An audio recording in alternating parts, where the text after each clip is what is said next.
Leading up to the NZAU's decision on which teams would be cut for next season's competition, was there any nerves within the Manawatu union? Absolutely. There's nothing ever guaranteed on or off the field with Manawatu.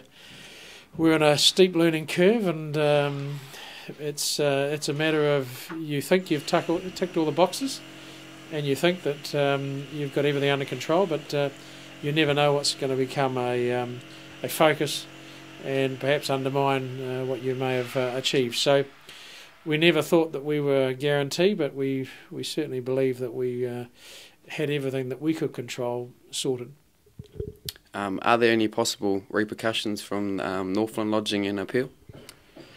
Well, I don't really know. That's over to them. We certainly still believe that 14 teams is a logical national number. Now, there's a lot of other issues that come into that, and but we still have an opinion that changing the number from 14 down to 12 doesn't necessarily fix some of the issues we have, and they revolve really around the whole salary cap issues, cost cutting within the New Zealand Cup, and the sustainability of unions, the ability to actually make money out of semi-professional rugby.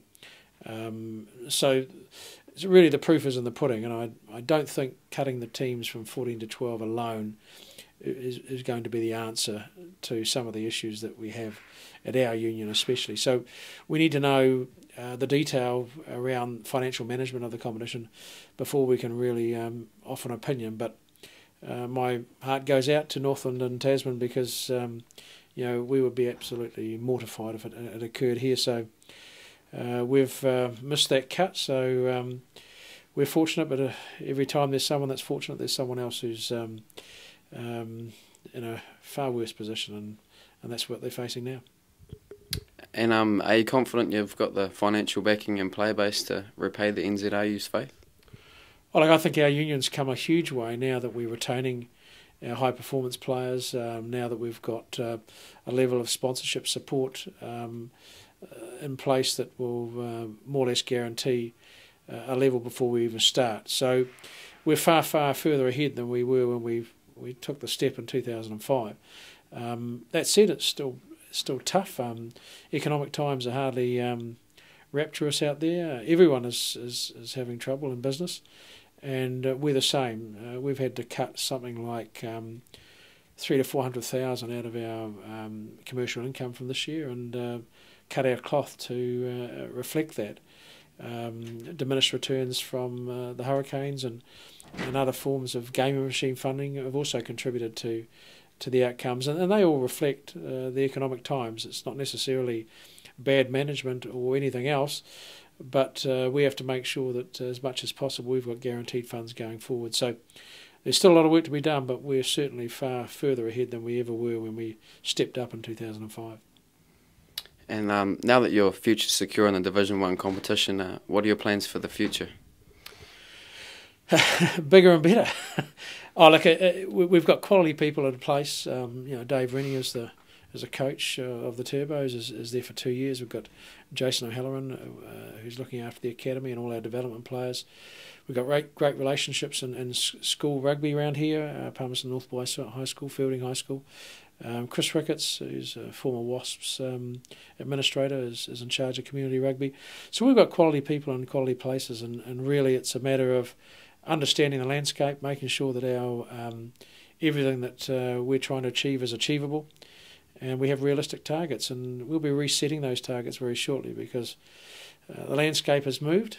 We've got a little bit more security, and we want to make sure that we put in place the next level of planning that will take us to that next step, because at the end of the day we want to make sure that we're not one of the unions that's right at the bottom and going up and down. We want to secure a spot in the top 8 and stay there.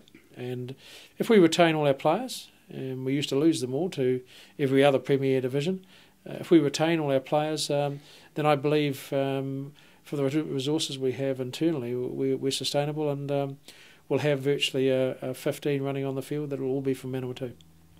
How much does this mean to the union, the players, and the wider support base in the Palmerston North area? Well, it's huge. There's a lot of very euphoric people around at the moment. It's relief for the players. Some of the players have shown a commitment to Manawatu and signed through to 2011.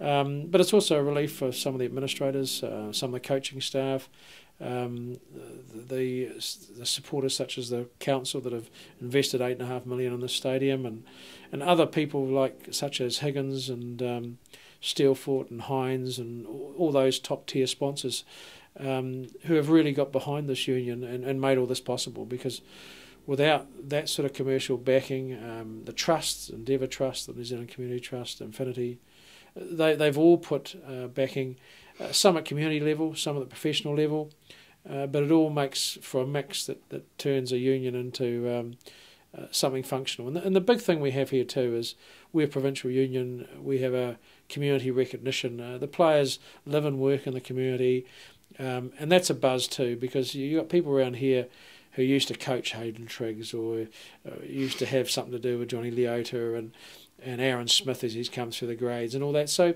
when these players achieve and they beat the Canterburys and they do those things and they get in the under-20 New Zealand team, then everyone that's been associated with them gets a pat on the back, and that's their reward for what they've done. So that makes it a special thing, and it's a little bit different to the urban type mix, where everyone's got so much choice, and the discretionary money is not always applied to traditional things.